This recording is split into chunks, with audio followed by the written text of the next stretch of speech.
Bien-aimés dans le Seigneur, ce matin, nous allons sur notre exhortation et notre prière. Et nous allons parler d'un thème très important que nous avons l'habitude de faire, mais nous ne faisons pas trop attention. L'offrande à l'Éternel. L'offrande qui parle à Dieu. L'offrande qui suscite la réaction de Dieu. Nous lisons dans 2 Chroniques, chapitre 1, à partir du verset 3 jusqu'au verset 13. Et Salomon s'est rendu avec toute l'assemblée au haut lieu qui était à Gabaon. Là se trouvait la tente d'assignation de Dieu, faite dans le désert par Moïse, serviteur de l'Éternel.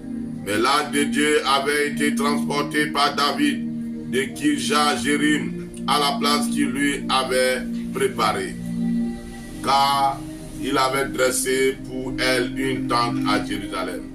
Là se trouvait aussi devant le tabernacle de l'Éternel l'autel d'airain qu'avait fait Bezalel, fils d'Uri, fils de Hur.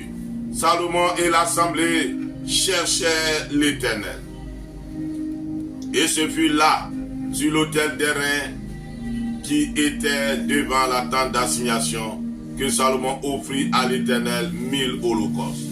Pendant la nuit, Dieu apparut à Salomon et lui dit: demande ce que tu veux, je te le donne. Salomon répondit à Dieu: tu as traité David, mon père, avec une grande bienveillance, et tu m'as fait régner à sa place.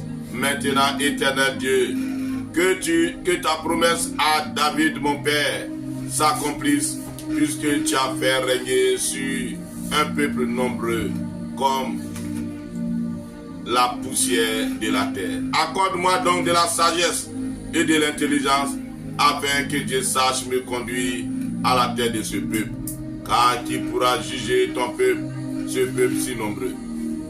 Dieu dit à Salomon: puisque c'est là ce qui est dans ton cœur, puisque tu ne demandes ni des richesses, ni des biens, ni de la gloire, ni la mort de tes ennemis, ni même une longue vie, et que tu demandes pour toi de la sagesse et de l'intelligence, afin de juger mon peuple sur lequel je t'ai fait régner, la sagesse et l'intelligence te sont accordées. Je te donnerai en outre